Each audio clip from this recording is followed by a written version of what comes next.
Hi there, good Tuesday morning. A risky rescue in the Middle East overnight. After a U.S. military chopper crashes in the region. It is June 9th. This is Today.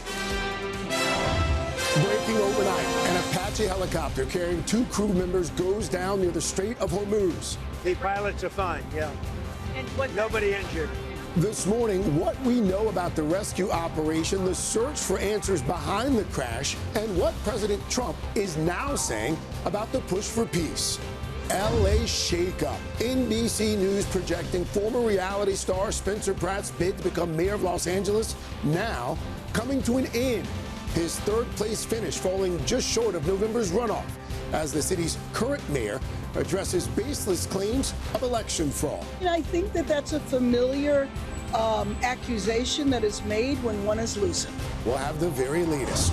Storm threat. Millions bracing for severe weather, including the potential for strong tornadoes sweeping across the country and the risk set to last for days. Al will have your full forecast. On to the next mission.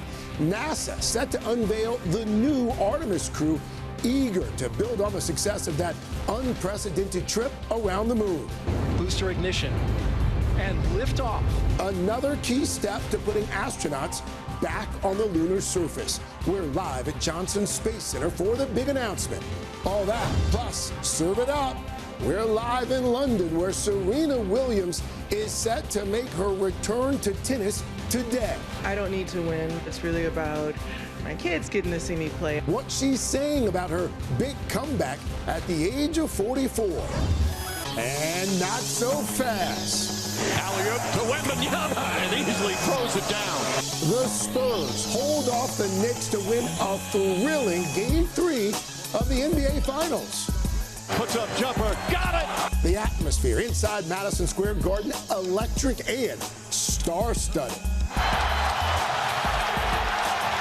We'll have all the highlights today, Tuesday, June 9th, 2026. From NBC News, this is Today with Savannah Guthrie and Craig Melton. From Studio 1A in Rockefeller Plaza. And a very good morning to you. Welcome to Today. So happy you are starting your Tuesday morning with us. I hope that beautiful shot of Manhattan serves as slight consolation. Yeah. Knicks losing one. It had to happen at some point, I guess. When you don't lose a game, you hadn't lost one since April. Yeah, you're probably due. You know what Knicks fans around the city are saying today, though? Knicks in 5. Knicks in 5. Went from Knicks in 4 to Knicks in 5. So we'll have all the highlights coming up in just a few minutes. All right, well, just one of many of the stories we're covering today, including that severe weather threat for tens of millions starting today, possibility of strong tornadoes through the week. We're also watching that breaking news out of California this morning, where it's now a 2-person race for the mayor of Los Angeles. In the meantime, we've got a look at live this morning at Johnson Space Center. That is where NASA will name the crew of the next Artemis moon mission. But we are going to start with that U.S. military helicopter that went down over the Strait of Hormuz. The 2 pilots rescued, thankfully, but so far it's not clear how that aircraft crashed. We've got it all covered this morning. We'll start in the Middle East with our chief foreign correspondent, Richard Engel. Richard, good morning. Good morning, Craig. And it seems like it was quite a recovery. The U.S. Central Command says that this Apache attack helicopter went down, was lost at sea while patrolling off the coast of Oman, that immediately a search and rescue operation was launched, and that the crew members were ultimately located and recovered by a sea drone, the first of its kind operation by the U.S. military. The cause of the crash is still under investigation. President Trump says American helicopter pilots are safe this morning after an Apache gunship went down near the Strait of Hormuz. The pilots are fine, yeah. And what? Nobody injured. We are going to issue a report tomorrow, but the pilots are fine. This morning, U.S. Central Command saying the helicopter went down while it was, quote, patrolling regional waters, and that the soldiers were rescued within 2 hours and are in stable condition. Apache helicopters are part of the U.S. military's presence in the Persian Gulf, where Iran and the U.S. are in a blockade standoff, with Iran blocking the Strait of Hormuz and the U.S. blocking access to Iran's ports, turning back and disabling ships. The competing closures are driving up oil prices. President Trump says the American one is working, to pressure Iran to make concessions. The blockade continues to hold 100%. Nothing is getting through our blockade. No oil, no income, no nothing. Nothing's getting through the blockade. But there have been no diplomatic breakthroughs either. Iran and Israel fired missiles at each other over the weekend and into Monday. Iran saying it was responding to Israel's offensive in Lebanon against the Iranian-backed group Hezbollah. Iran says the Israeli offensive in Lebanon is preventing a peace deal with Washington. Yesterday, both Israel and Iran stopped firing, but still disagree over ceasefire terms. As President Trump is becoming increasingly vocal about his frustration with Israeli Prime Minister Netanyahu, after saying he, not Netanyahu, call all the shots and set the terms for a possible deal with Iran, Trump told Axios, "Bibi, you better be careful, or you'll be on your own very soon." Vice President Vance said that Israel and the U.S. may ultimately not agree on the final terms of a settlement to end the war they began together. We have a lot of shared interests, but we also have some situations where our interests diverge. Richard, you mentioned the lack of diplomatic breakthroughs so far. Where do the peace talks stand right now? What's the latest on that? Well, according to President Trump, they are progressing well, despite the violence that we've been seeing, despite the lack of agreement between multiple parties involved in this conflict. President Trump said that he thinks there could be a deal between the U.S. and Iran in the next 2 to 3 days. Craig? Richard Engel, starting us off with that breaking news there. Richard, thank you. We've got breaking news overnight on that closely watched mayor's race in Los Angeles. 1 week after voters headed to the polls, NBC News can now project former reality TV star Spencer Pratt will not advance to November's runoff. NBC's Liz Kreutz joins us with the latest on the results coming in overnight. Hey, Liz, good morning.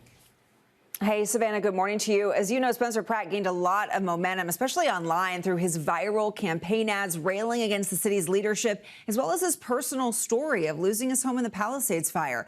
But in this very blue city where Democrats overwhelmingly outnumber Republicans, it wasn't enough to clinch that critical second spot to run off against the incumbent mayor, Karen Bass. This morning, a week after California's primary day, reality TV star Spencer Pratt's insurgent campaign for LA mayor has officially run its course.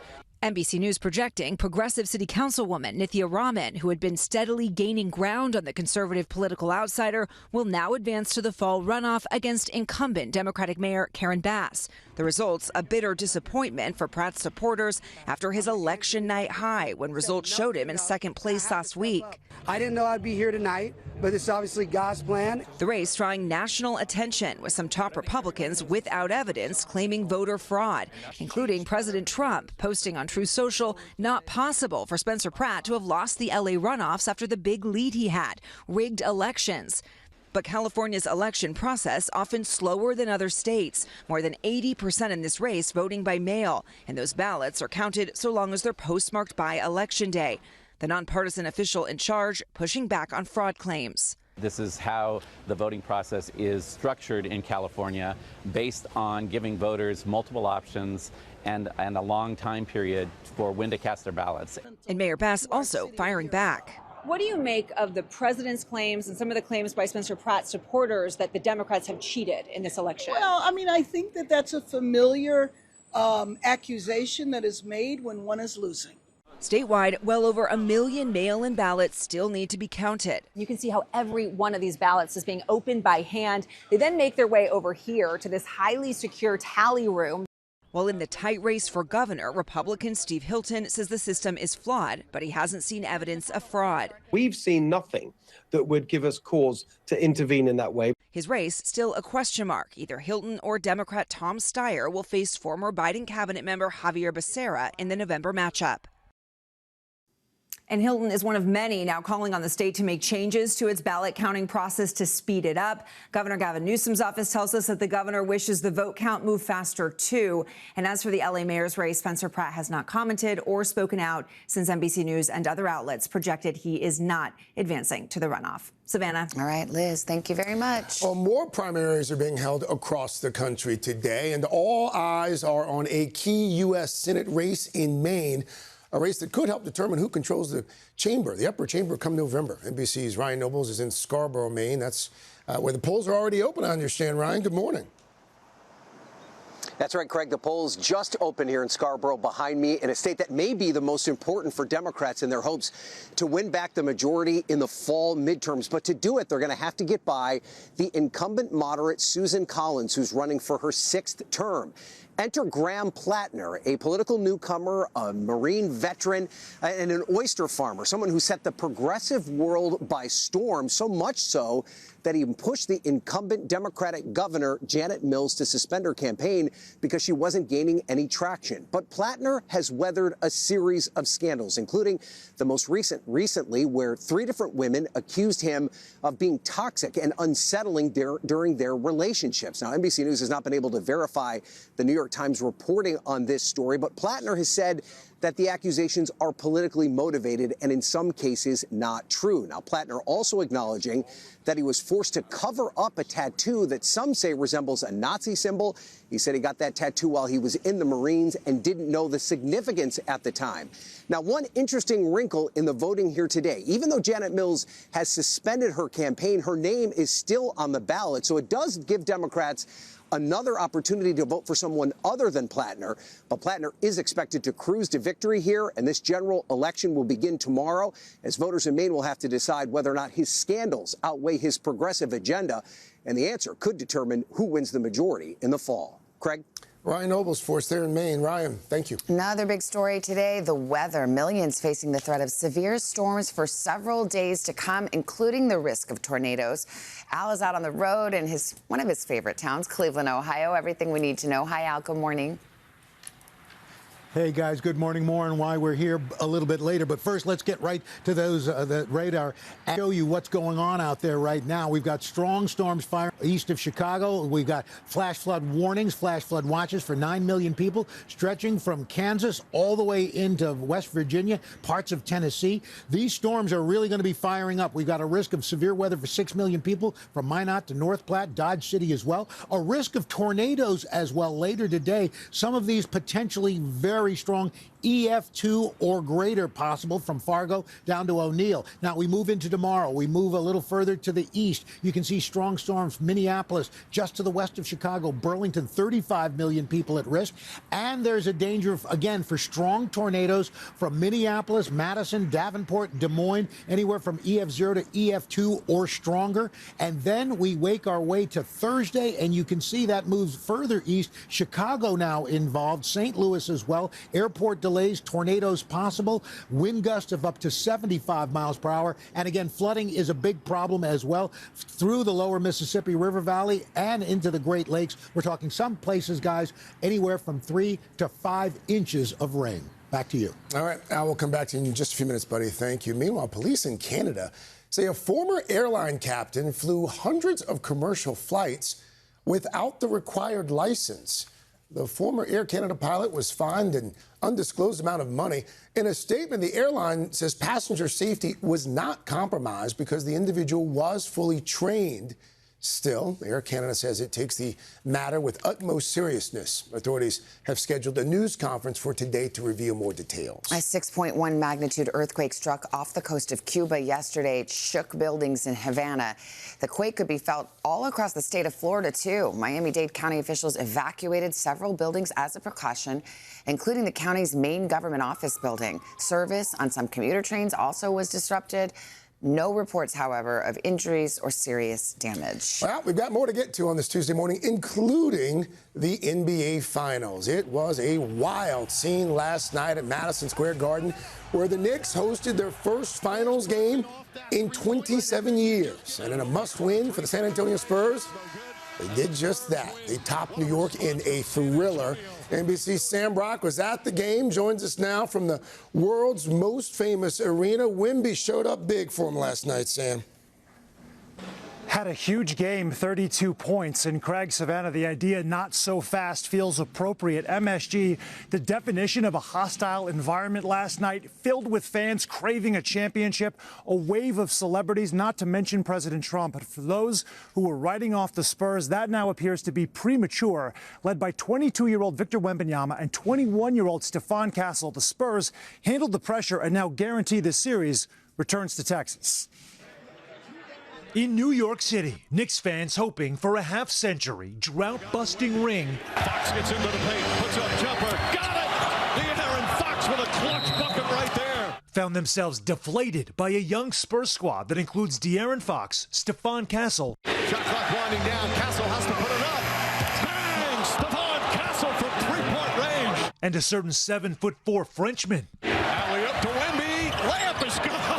Victor Wembanyama dropping 32 points and swatting all manner of shots. Off the bounce inside, layup blocked by Wemby. Throwing the Spurs watch party into a frenzy back in San Antonio. And securing a crucial Game 3 Spurs win, 115-111, keeping San Antonio in the series and a rabid New York crowd at bay. What was better in the defense was communication, being early. The nail-biter played amid nearly unprecedented security at an NBA game, with President Trump's motorcade rolling through Midtown Manhattan.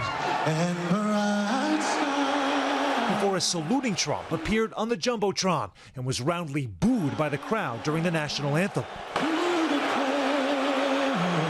The game featuring a who's who of stars, from Chris Rock and Derek Jeter to Jay-Z and John McEnroe, in addition to the usual suspects like Timothy Chalamet, Mariska Hargitay, and Tracy Morgan. It was absolutely crazy and insane. Sirens everywhere, people going nuts. Security ramped up, with extra police officers and a 5-block perimeter closed around the garden. While elsewhere in the city, crowds gathering at watch parties, one getting rowdy, with authorities taking multiple people into custody. Still, most fans just happy to soak in the series. Like, are you feeling this atmosphere everywhere? The city's electric right now. Absolutely electric. Yeah. Now, all attention moves to Game 4, where the Knicks will host their second finals game this century. Win or lose as a team, our mindset's always getting better the next day. So the Knicks guys had a 13-game playoff win streak snapped. What does that mean in real time? They had not lost a basketball game in 46 days, not since April. Now, last night, the Knicks got plenty of good looks down the stretch, but largely could not hit. The Spurs, though, absolutely cashed in. And now we move on to Game 4. Savannah, Craig, let me send it back to you. All right, Sam Brock. Sam, thank you. You know, maybe they needed to lose one. I mean, I don't know. More basketball. More basketball. That's what we say in tennis. We're like, I'm rooting for a fifth set, you know? But now there's a possibility that they could win this thing in San Antonio. Okay. Yeah, well, that would be kind of a bummer for Knicks fans. Yeah. All right. Well, we shall see. Let's go back to Cleveland, get the rest of Al's forecast. What say you?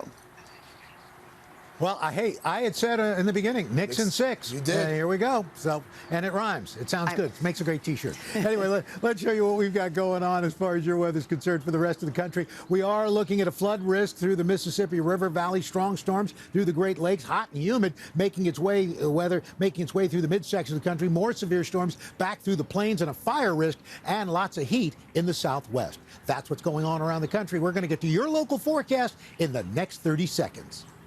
Dooby-dooby-doo, where are you? He's the dog napper. You blasted kids. Why didn't you mind your own business? Catching dog nappers is our business, Mr. Masters. After all, Scooby-Doo is a dog, and we love him very much. What was Daphne? Who was the one that was always like, and we would have gotten away with it if it weren't for those meddling kids? That's funny. Like the bad guy. Yeah. Scooby-Doo good classics. We're all just throwing it back. Chanel's here. Guys, we're showing you this because there's a new Scoob to love. And ahead in the PSSP, the sneak peek, Chanel, sitting in for Carson, will introduce us to, this is live action, a real life dog. It's happening. Oh my gosh. There's a lot of live actions happening coming up. People are loving those, so we'll get to that. But first, if you were among the millions glued to their TVs during the historic Artemis II mission, you're going to want to pay attention. Yes, because today NASA will announce the 4 astronauts selected for Artemis 3. It's Tom Costello and 3 no names. Tom wishes, but he is at Johnson Space Center in Houston with more on that big announcement that's happening today. Hey, Tom. Hey, guys, good morning. So this is the Orion mock-up, right? This is the mock-up that the Artemis II astronauts trained in for their mission around the moon. And now 4 new Artemis III astronauts will begin training in this as well. But they have a very different mission. They're not going to the moon. They're going to be testing out the landers, they hope, that will eventually take astronauts to the moon. But the 2 companies making those landers, SpaceX and Blue Origin, have had some big setbacks, and NASA needs them to put humans eventually on the moon. 1. Booster ignition. and liftoff. Fresh off the success of Artemis 2's 10-day lunar slingshot, the first time in 50 years that astronauts traveled so close to the moon. We just went sci-fi. This has, it just looks unreal. NASA will today announce the next Artemis crew. Everybody understands what's at stake right now. Artemis 3 will not head to the moon, but instead orbit the Earth, practicing docking maneuvers critical for future moon landings. NASA is counting on 2 private companies to build the lunar landers needed to reach the surface of the moon. Neither system has been perfectly test flown yet, and never by humans. Elon Musk's SpaceX Starship recently had a successful test flight, though engine problems prevented the mission from being completely flawless. But the giant rocket meant to carry Blue Origin's lunar lander into space blew up in a spectacular ball of fire during a ground test just 2 weeks ago. Founder Jeff Bezos posting on X that they still have a solid path forward to launch this year. Critical because NASA wants to fly the Artemis 3 mission next year. Let's figure out what's broken, and then we got to keep moving forward. If that Artemis 3 mission is a success, NASA wants to land humans on the moon in 2028. The agency recently unveiled dramatic plans for a massive lunar base powered by solar and nuclear energy near the moon's south pole, so astronauts would have access to water ice. It was just 2 months ago that the country celebrated the safe return of all 4 Artemis 2 astronauts. Houston Integrity splashdown, sending post-landing command now. Reed Weissman, Victor Glover, Christina Cook, and Jeremy Hansen sharing their experience on Today. What an extraordinary experience as a human being, the things we saw. The hope this morning that Artemis 2 was only the first of many future missions taking humans back to the moon. So let's talk about that for a moment, Tom. What do the plans actually look like to eventually get us back to the moon? Okay, so we're going to meet these astronauts today. And by the way, we're going to interview them, and we'll have the sit-down interview with them tomorrow on Today. Here's the timeline, though. If all goes as planned, Artemis 3 would go orbiting around the Earth next year, right? So 2027. This is to be testing their docking procedures. Hopefully, those spacecraft are ready for those tests. Then in 2028, a lunar landing. That is really an accelerated best-case timeline if everything goes perfectly.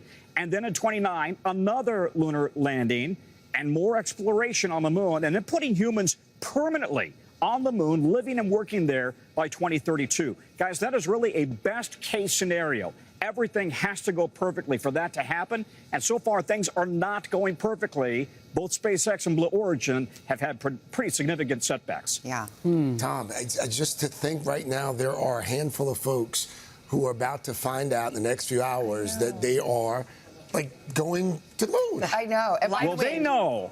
I'll tell you. We don't know. Those 4, they know. And I think their parents know because the hotels around here are full. But I think they're all sworn to secrecy. Yeah. Right. That's fun. Yeah, that's part of it. Yeah, we'll look forward to hearing from them tomorrow, Tom. Thank you. They got big spacesuits to fill, too, because the Artemis 1 astronauts were so perfect. Yeah. We'll do it again. Yes. All right. Well, from big news at NASA to big news from Apple, the tech giant revealing something new to put parents back in control of their child's smartphone use. We'll have everything you need to know in just a bit. All right. But first, tennis legend Serena Williams just hours away from her highly anticipated return to the court, and NBC's Keir Simmons, lucky guy. He's right there.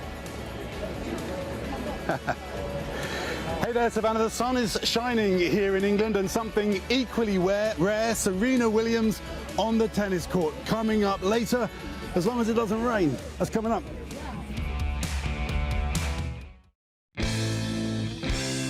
We are back, 7:40 this morning on In Depth Today. A must-see tennis match. Nearly 4 years in the making. In a few short hours, 44-year-old Serena Williams will be back on the court for the first time since stepping away in 2022. NBC's Keir Simmons joins us from London with a closer look at her comeback. Keir, good morning. Hey, Savannah, good morning to you. The grass courts are open here in England. You need to jump on a plane. Actually, look, these practice courts have been cleared because this being England, we just had a little bit of rain. But the sun is shining now, and soon an equally rare phenomenon, Serena Williams on the tennis court. Look, you can see the crowds are already gathered for this quintessentially English tennis season. 4 years after hanging up her racket, Serena Williams is back. The 23 Grand Slam champion returns to professional tennis this afternoon in a highly anticipated women's doubles tournament at the Queen's Club in London. If I can get a glimpse of her today in the flesh, it'll be a dream come true. It doesn't really matter, does it? Whether she wins or loses, she's the queen. In December, Williams dismissed reports she might return to the court, writing in a post on X, "I'm not coming back." And then I was like, well, why not? Now announcing she's coming out of retirement with this Nike video with another sports legend, LeBron James. Hey, Bron, what's up? Hey. Pitching her movie called The Goat's Goodbye. Guys, I can't. I'm back on the court. The goat's back. Playing alongside 19-year-old Victoria Mboko from Canada. The former #1 says at 44, she's not putting pressure on herself. I don't need to win. I've won more than most people have in their whole lives. Williams retired after the 2022 US Open to focus on her family. Now she says her children are the reason why she's here. It's really about my kids getting to see me play. I mean, Olympia's a little bit older, Adira's very young, and having an opportunity to still be able to possibly do that one last time is kind of cool and exciting. Her family will cheer her on from the sidelines, along with countless fans excited to see the tennis legend play at least one more time. She focused on her family, and she said, hey, I can do anything I put my mind to, like always in her life and career. So it's kind of a great American story, right? And it just kind of continues into her 40s. Well, I mean, everybody wants to know, is this just a precursor? Is it possibly a return to singles for Serena? Any signs of a decision? What do the tea leaves over there say? Well, she has suggested that she would like to play singles. She says that she needs more training. She is set to appear, we'll see how this goes, but she is set to appear at the Berlin Open in a few weeks. And then, of course, Savannah, the big question is, would we see her playing singles at Wimbledon? Get ready with that champagne and those strawberries, Savannah. A girl can dream. Thank you so much. All right. From London, England to Cleveland, Ohio, that is where we find Mr. Roker's there with another check of the forecast. Hey, buddy. Hey guys, good morning. And in fact, we're here in Cleveland. I'm going to be moderating a symposium sponsored by the Rockefeller Foundation and Big Bets for America. It's a series that starts in Cleveland. I'll be doing that. But you're talking about Serena. Well, how about some Venus news? We have the latest on Venus. Actually, it's the Venus-Jupiter conjunction. It happens tonight. After sunset, look to the west. Venus and Jupiter are going to be their closest in the sky. The two planets will be visible throughout the month, so that's pretty cool. Now, temperatures. We are talking heat, ladies and gentlemen. In fact, we got heat and humidity today. Heat indexes from Hibbing all the way down to Texarkana. Heat indexes of 100 degrees or more. Why? Well, the jet stream way up to the north. We've got this moist flow of very warm air with record highs, 10 to 15 degrees above average in the northeast. Look at these. It feels like 90 in Rockford today, 106 in Memphis, 105 in Wichita. Tomorrow, more of the same with those heat indexes topping close to triple digits in Kansas City, Louisville, Memphis as well. And as we go into the weekend, look out. It is going to be sizzling in New York with temperatures in the 90s in Norfolk, Nashville, temperatures in the mid-80s in Cincinnati. That's what's going on around the country. Here's what's happening in your neck of the woods. That's your latest weather. Hashtag PSSP, Chanel. Hey. That's your cue. All right, you guys ready? We're ready. Okay, we previewed this just a bit. Let's call this one your Pup Start sneak peek. Get it? A new live-action Scooby-Doo series is currently in production for Netflix. And while Fred, Daphne, Velma, and Shaggy, as you see here, have all been cast, a key member of the mystery gang has been missing until now.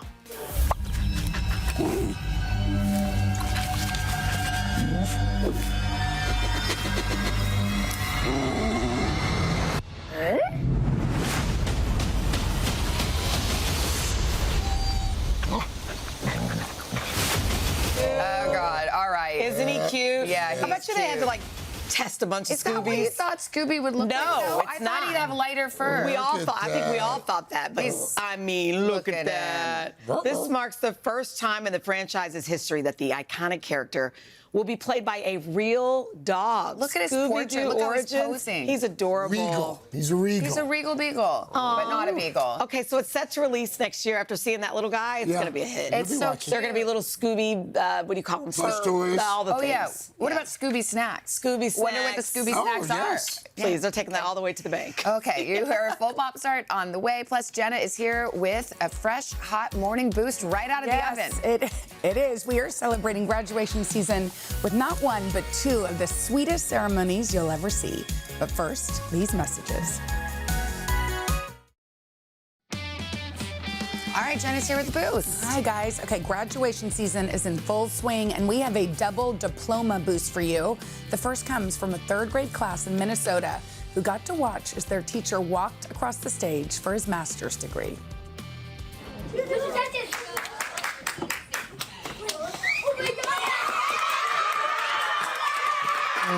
Aww, that's really sweet. And sweet and encouraging learning. I love that they're standing on their desk, watching, streaming it in the classroom. If you say, congrats to Mr. Sanchez. Yeah, no, there was a substitute that day.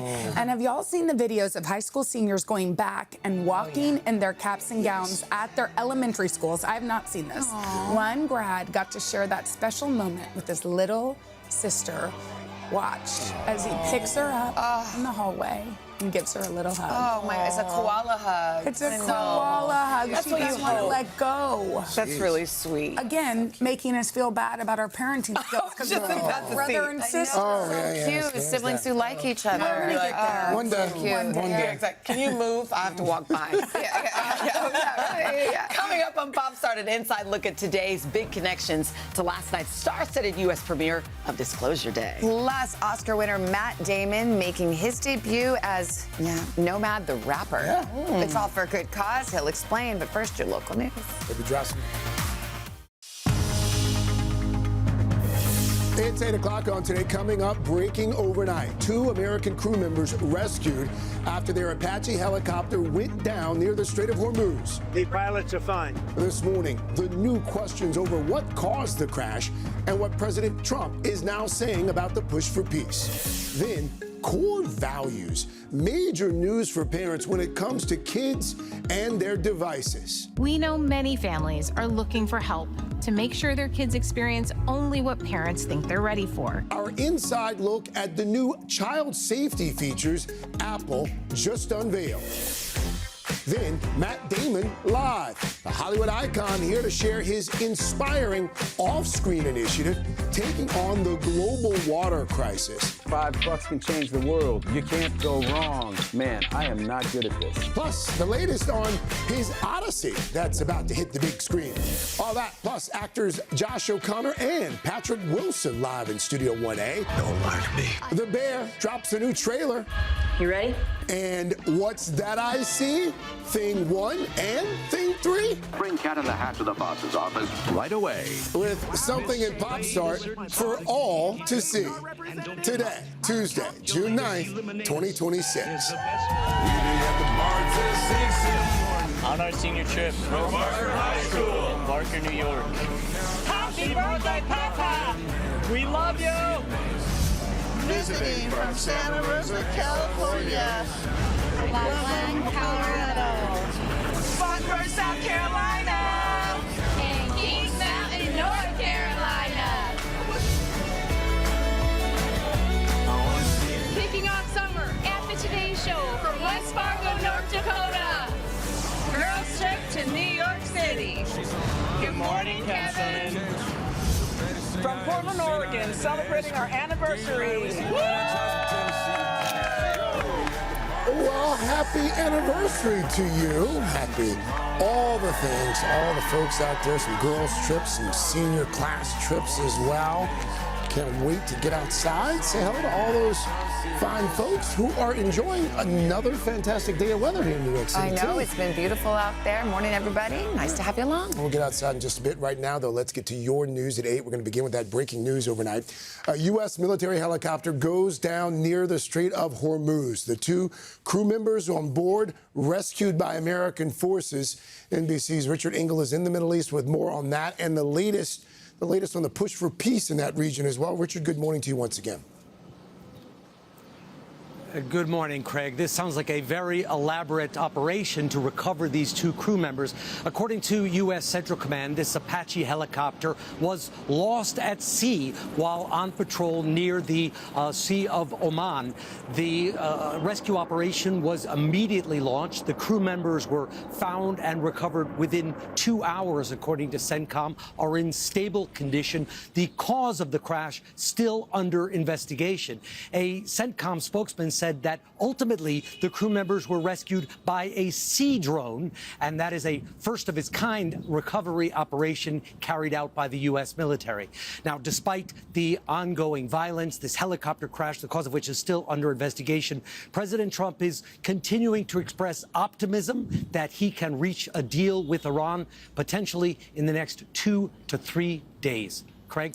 Our chief foreign correspondent, Richard Ingleforth there. Richard, thank you. A private jet that was headed to the U.S. exploded into a ball of flames yesterday, just moments after taking off from the Dominican Republic. The plane was only in the air for a few minutes when the pilots declared an emergency and attempted to land. You see the video there, shows the jet skidding on its belly, then suddenly bursting into flames. Both pilots were killed. Nobody else was on board.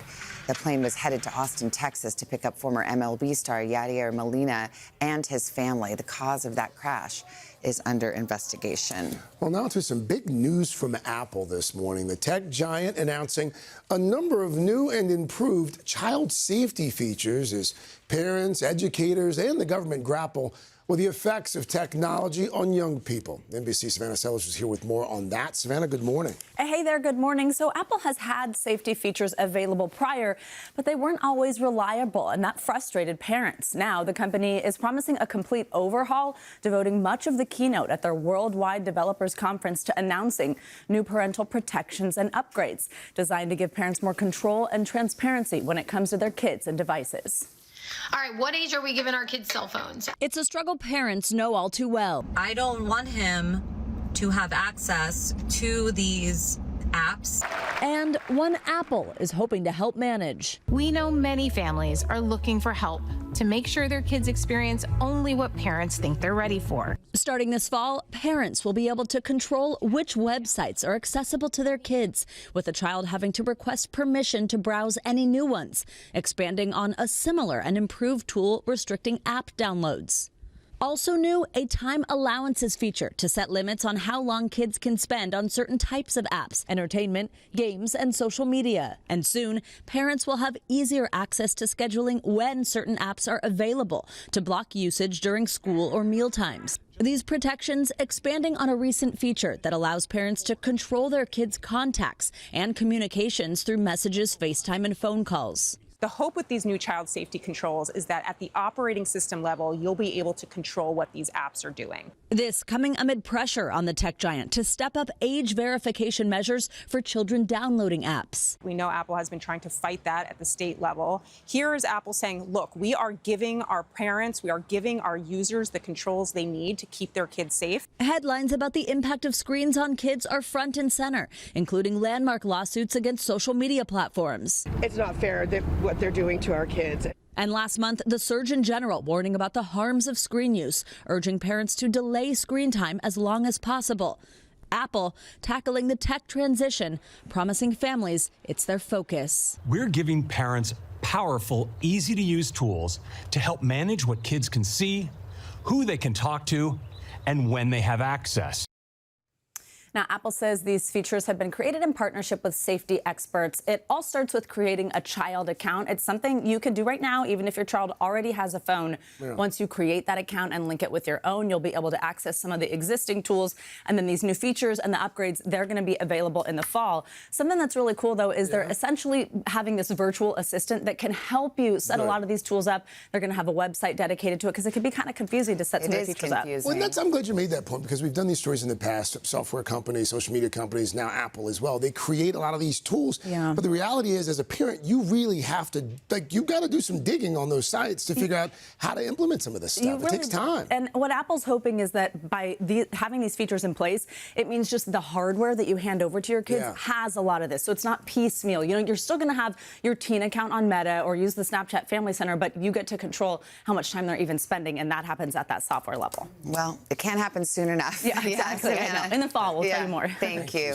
The night sky put on a spectacular show in the southern hemisphere this week, and of course, there was no better place to see it if you could than from space. Take a look. It's beautiful. Spectacular time-lapse video shot by NASA astronaut Jessica Meir from the SpaceX Dragon spacecraft. The southern aurora was caused by a recent solar event.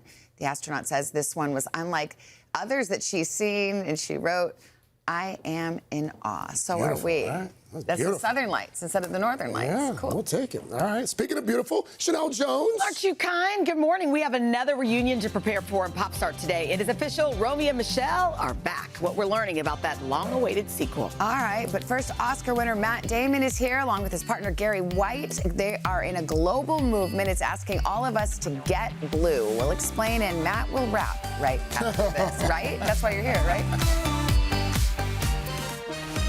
We are back, 8:12, with Oscar winner Matt Damon. Of course, you know him from his many blockbuster films. And off screen, well, Matt's quite passionate about a cause that's far from Hollywood, ending the global water crisis. Yeah, back in 2009, Matt co-founded the nonprofit water.org with engineer Gary White, and together they have helped more than 90 million people gain access to safe water across the globe. Now they are out with a new initiative. It's called Get Blue, and to kick it off, Matt has stepped into a new role. He was really called to do this as a rapper. Meet the Nomad. Take a look. It's a constant struggle. Big, big trouble. Let's fix it on the double. How's my distance with the... It's all good. Yeah. Do we do the ad-libs now or do we do them after? Here we go. Buy yourself a bevy, a shirt, a song. $5 can change the world. You can't go wrong. Man, I am not good at this.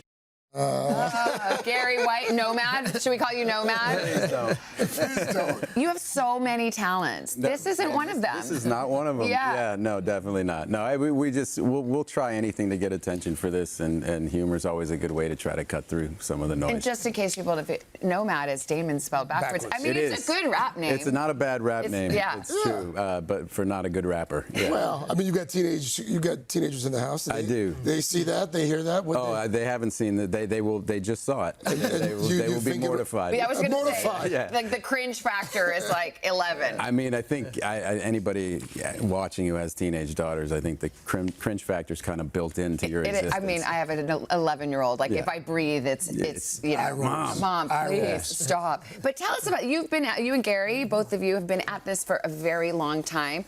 Why the water crisis? When was that moment that you were like, this is what, and by the way, a very intimidating problem to take on. Yeah, well, and one that we don't really, it's tough for us to relate to here, and that was what was so interesting. I mean, I got involved 20 years ago, and just realizing that this issue undergirded all these issues of extreme poverty in the developing world and the ways in which it changes people's lives when they don't have access. The fact that 1 million kids are dying every year from things that are completely preventable, that would keep our kids out of school for a day, but it could be a death sentence in some places on Earth, and that 2 billion people are struggling with this. So it's like 1 in 4 human beings. So it's a massive problem, but we have solutions that are working. And as you said, we've reached 90 million people, and so that's what this initiative, this new Get Blue initiative that we're here to announce is aimed towards addressing this and involving everyday people, like everybody, because people always ask, hey, what can I do? Yeah. Gary, let's bring you in here. Tell us about this Get Blue campaign and what it involves, what it entails. Yeah, well, Get Blue is about the 2 billion people that Matt mentioned that don't have access to safe water, and it's about helping connect all of us to them. And what we're trying to do is to engage people with brands that are spectacular, that are doing this with us, Gap, Amazon, Starbucks, Ecolab. And what they're doing is they're all creating different ways, different products that you can then purchase, and those blue products will then generate donations to water.org, and then we'll convert that into people getting safe water. So imagine, later this month you'll be able to go into a Starbucks and get, a blue matcha. 25 cents goes into this, or you buy a Gap hoodie, and then that'll generate $5 for everyone. It's like what Pink did for breast cancer. You're trying to do for water. Exactly. And by the way, anything. My kids spend so much money at Starbucks. Yes. I'm going to be like, bring blue drinks only home from now. That's the hope is that as awareness gets built, people will start to engage with this, and you know, we should mention just $5 gets somebody clean water for life. For life, right? Well, that's the thing. I mean, Gary, it's like these solutions are here. It's not like this is some intractable problem we can't solve. Yeah, and I think what we're trying to do is solve it in a different, more powerful way. So what we do is we use our funding to help spur loans, small affordable loans for women, so that they can get the water solutions that are best for them. And I think that's what's key to this. It's kind of a pay-it-forward model. Someone gets a loan, gets a water connection, gets a water filter, and then it repays, and then the next person can get the loan. So every dollar of philanthropy turns into $20 of impact. Matt, while we've got you here, we've got to talk about the summer blockbuster that we've heard so much about, The Odyssey. Yeah. You've said that this was probably one of the hardest roles that you've had to pull out as a This is the hardest movie I've ever. What made it so difficult? It was a really ambitious idea, and the way he works is incredibly ambitious. He wanted to do everything in camera on IMAX, and it was more like an expedition than a film. It was an odyssey. It was an odyssey making it. And Christopher Nolan. I mean, that's what he does. Yeah, he doesn't make it easy on us or on himself, but that's the joy of it. And I'm really proud that it took a lot to get the footage that we got, and I'm excited for people to see it. There's so much buzz about it. You were just at the Disclosure Day premiere. Everybody was talking about, of course, Disclosure Day, but also there's a lot of buzz about Disclosure Day too. I'm really excited to see. It's great. We got to see it. Back to your rapping, it made me think about whether you limbered up your tongue with this SNL skit that kind of went viral, The Auctioneer. I just want to play a little bit of it in case people have not seen the brilliance that is The Auctioneer. Do we have it to roll? I'm home, honey bunny, honey bunny, honey bunny. Can I get a smile? Can I get a hi? Can I get a hello, honey bunny? Can I get a hug? Honey bunny, honey bunny. Well, look who comes crawling home late in sin. I can explain, darling. It was bumper to bumper to bumper. I mean, so I think you have more rap skills than you're letting on. I was at least allowed to read that, so that's as fast as I can read and talk, basically. Yeah. It was a genius sketch, by the way. It was a lot of fun. They tucked it in at the end of the show. I was wondering why. Why was it at the end of the show? It probably didn't go as well in dress rehearsal. Yeah. Got it. One of those that you have to get out of the table, read, and see it.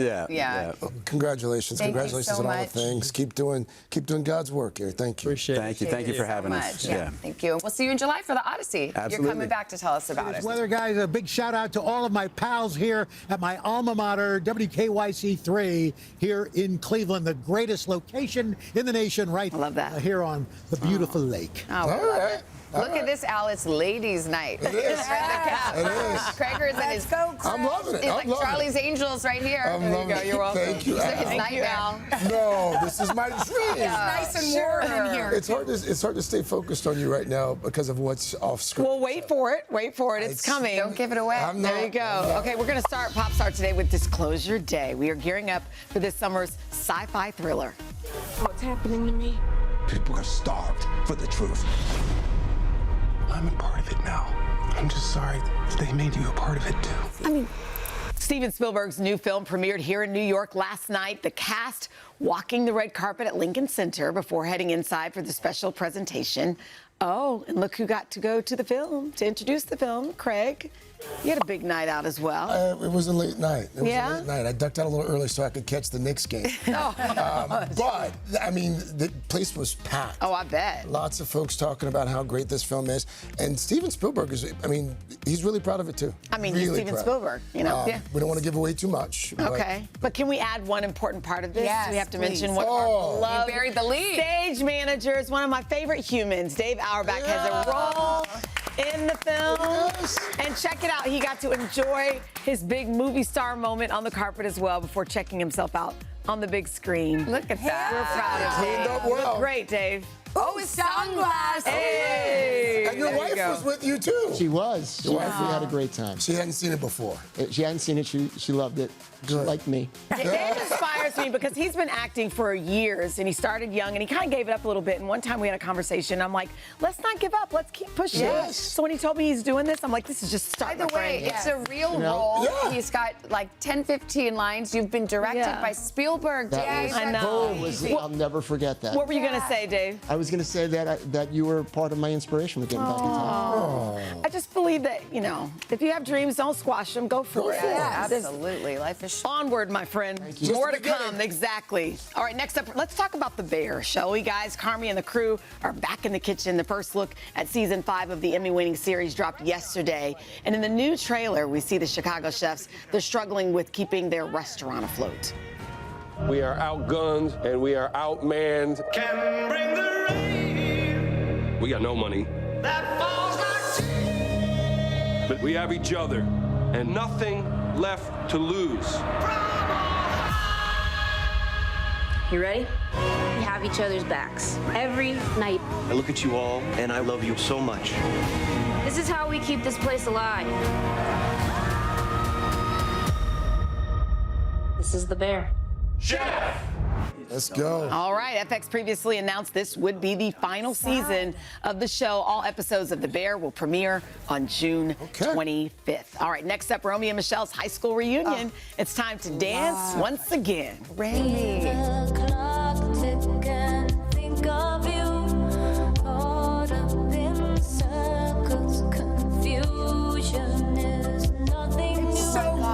Are we planning Halloween?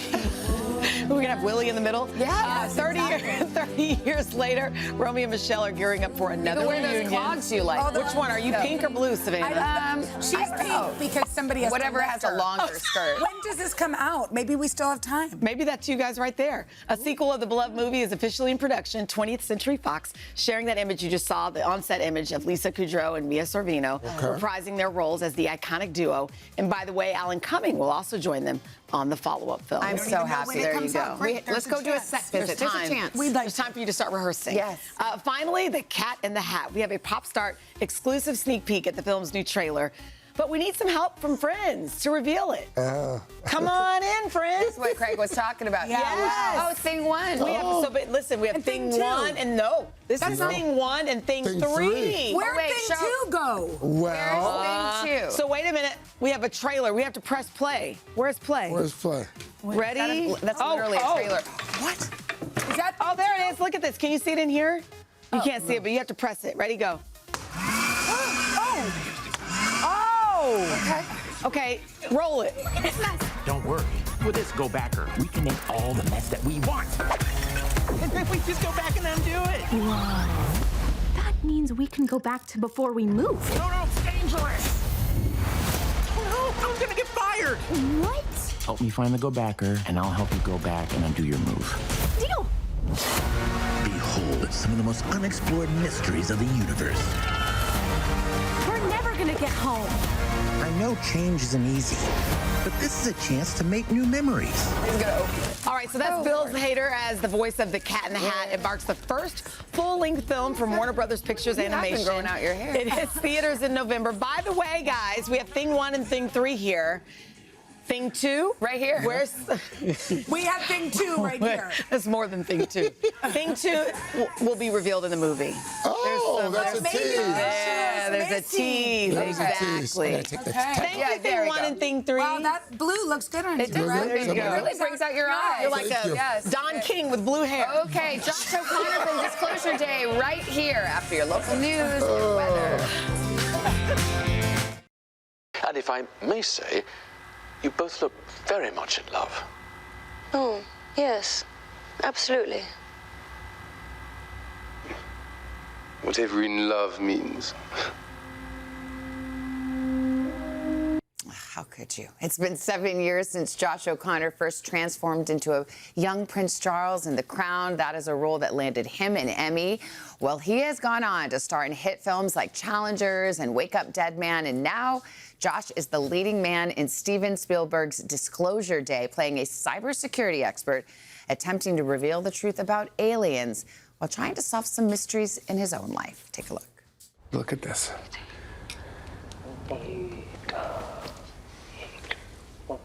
Do you understand what she's saying?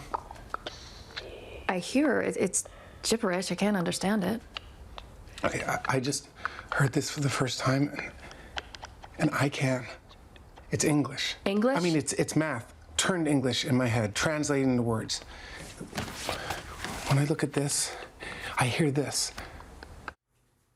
really cool moment in the movie. Josh, good morning. Good morning. Well, we had the premiere last night. You're out late in New York City. How was it? I mean, you're like the leading man in a Steven Spielberg film. Yeah, it was surreal for that reason. But it was also a great night to be out in New York City. Yes. And, the Knicks game was going on in the background. It was very exciting. Were people checking their phones like during the movie? There seemed to be a lot of that, yeah. I didn't know what the Knicks meant. I mean, I was like, I didn't know what sport that was. Yes. I've now learned. You have learned, yes. Now you're here. Now you'll I'm see. Here. I'm with you guys. Now you'll see it everywhere. Yeah. Tell me about working on this film. You're directed by Steven Spielberg. Yes. I mean, I think that's kind of probably on every actor's bucket list. For sure. I mean, it's on the bucket list that you can't imagine you'd ever actually get to achieve. It's sort of the unrealistic bucket list. So to do it is wild. And then the greatest honor is you learn working with him that not only is he this genius, but he's the kindest, most warm, generous man. So the whole thing is surreal. It's kind of outrageous what a kind and good person he Completely. is. And now you get to text with him. Is that right? I mean, like you guys are all on a group text, I hear? Yeah, he's very active on the group chat. Is he the chattiest one? He probably is. He'll do this thing where he messages everyone and just says, I need a picture of where you are right now. Oh, that's cute. And it'll be, you'll get these series of selfies. I'm sure everyone does it, right? Like, no one's like ghosting Steven Spielberg. No one ghosts Steven, no. Who's the most likely to use emojis on your chat? Do you know what? It might be me. Oh, it might be me. Yeah. Oh, do you have a go-to emoji? The orange love heart, I really like. Oh. And the sunflower. I think those would be my go-tos. That actually goes to something I want to ask you about the sunflower. Okay, bookmark that for a moment, because we're going to talk about sunflowers in a minute. But let's talk a little bit more about the movie. You actually, I understand, had a funny story because you were texting with Steven, you know, your friend Steven Spielberg, about a scene, and then you had kind of like a text mix-up. That's right. We sort of talk about scenes, you know, weeks in advance. Yeah. And he's made himself very available and loves to talk about emotional scenes and where we're going to go with them. And there was one particular scene which was I was struggling with. It was whether the character should let his emotions come out, and we were going back and forth. And then just before I went to bed, I got this text saying, the door is on the latch, just push, which unlocked it for me, and it was genius. I mean, that is so profound. It's profound. Yeah. And then the next day, I discovered it was a message for his wife, that the door is literally on the latch. Literally, just push. like, oh. Yeah. So if he had written, like, take the trash out, honey, you would have been still been like, that's genius. What does it mean? He wants me to take the emotional trash out. The emotional trash, throw it out. Yes, and honey. Yeah, and like make sure the taps are closed. Yes. Don't cry. Yeah, exactly. No, anything. I completely understand. So you you guest hosted SNL. Yes. And I love that you said that even though you are, you're a major action star now for Spielberg, as we've discussed, that you're really a 65-year-old grandma. Because you like embroidery and gardening. And I just want to say, I see you, Josh O'Connor. Thank you so much. And I will meet you at the retirement home. Thank you very much, I mean, I will say the SNL writers wrote that for me. I didn't perceive myself as a 65-year-old woman until that. Yeah, okay. But then you were like, it tracks because you're really into your garden. Yes, it's true, You even brought us some pictures, or we asked for some pictures of your garden. Look, that is gorgeous. There it is, It's sad. You put in the work. I haven't seen it for months, but I get sent these pictures.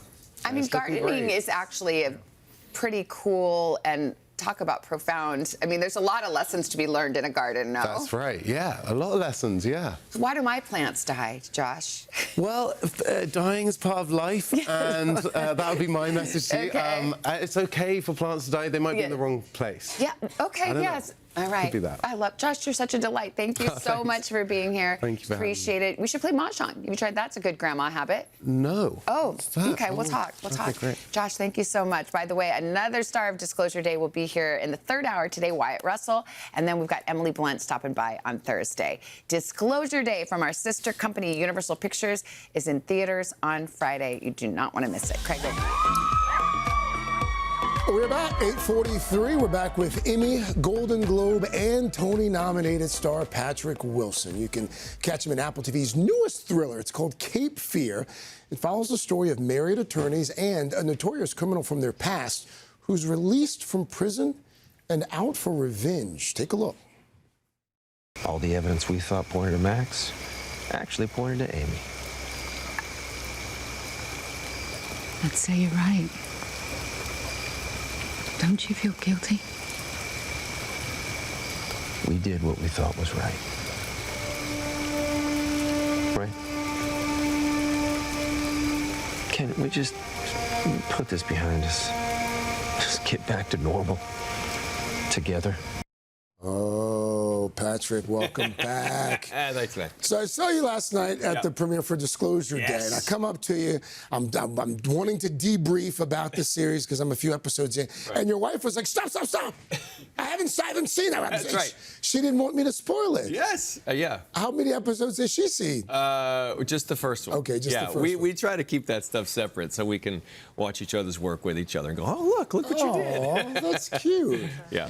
This is the sort of the third iteration of this. We had Gregory Peck's version back in the 60s. Yep. Then there was Robert De Niro about 30 years later, that version.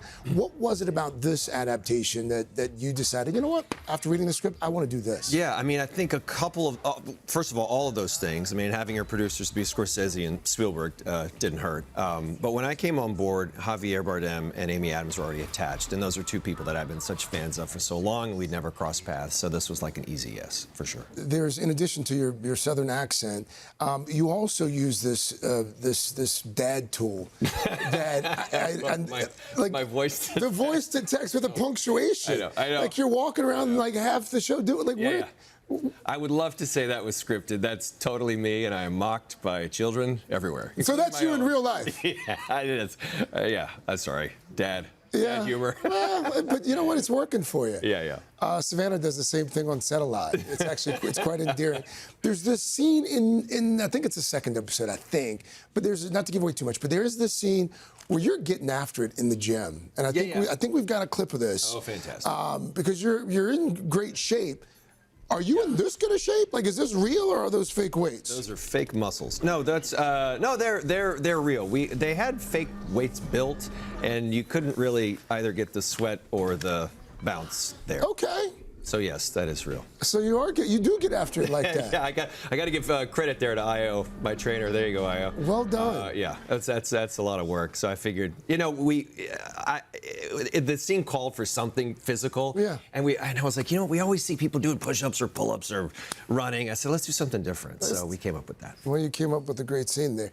Yeah, between the Insidious franchise and The Conjuring and This Is a Thriller, like you don't seem dark. You seem happy. Yeah, I mean, but you've got like that's kind of your genre. They call you the Scream King. Well, sure.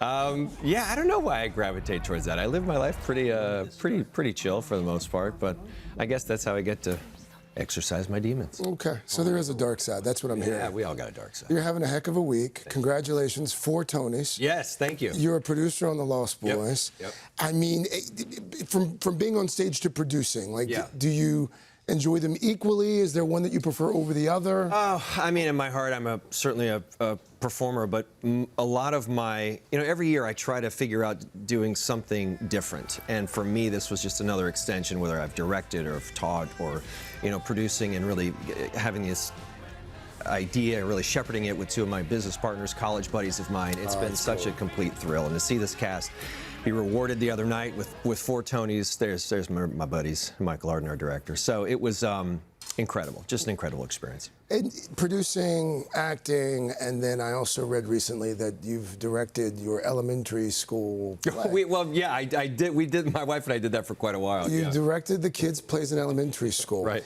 How does someone like you go about giving notes to a 5th grader? Well, quite honestly, I give them the same notes that I would an adult. It's just probably a little more excitement and personality. But I'm actually not a big fan of just smile and make this pose. We still are trying to okay, so your scene is this, you're coming in, Here's your motivation. Yeah, no, Here's your motivation. For sure. You're not too young to learn the skills. Oh, Patrick, thank you. Always a treat. Thanks, thank you. Congrats on all the success, especially that elementary school play. Patrick's going to come back in our 3rd hour as well. And you can catch Cape Fear on Apple TV, dropping new episodes every Friday. Just ahead, we're going to serve up bacon, egg, and cheese. Get this, though. You can eat it with a spoon. The secrets to a delicious breakfast ramen with Chef Rashida Purdy. But first, this is Today on NBC.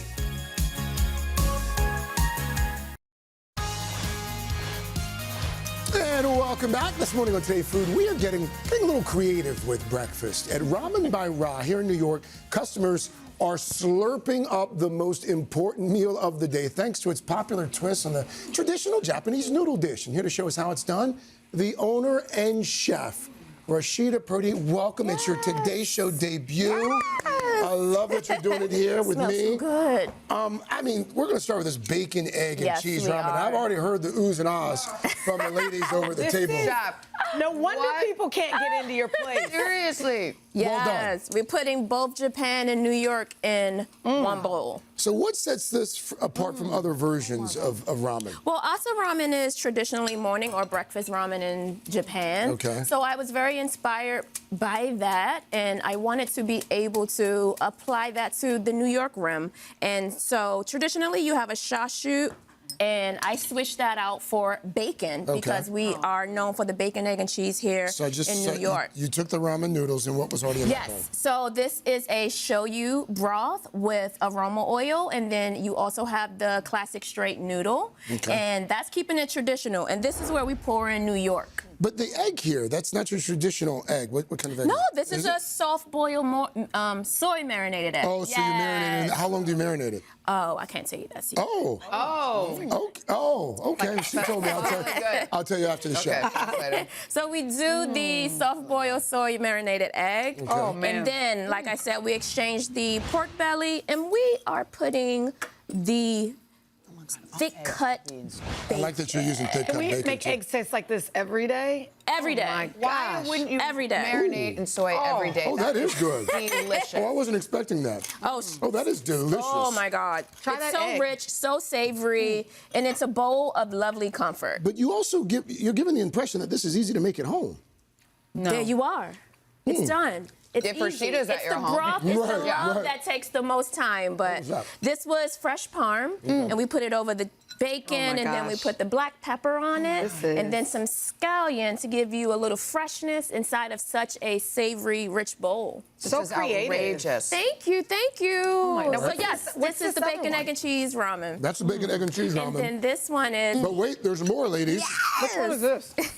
This one's the everything egg drop. Oh. So we have egg drop soup with everything. So you just start with a couple of regular eggs there, scramble them up. Eggs, and then we're gonna also pop some pepper in there. Digging out over here. Then we literally drop it into the broth. Drop the egg into the. This is what kind of broth? This is a mushroom dashi. Okay.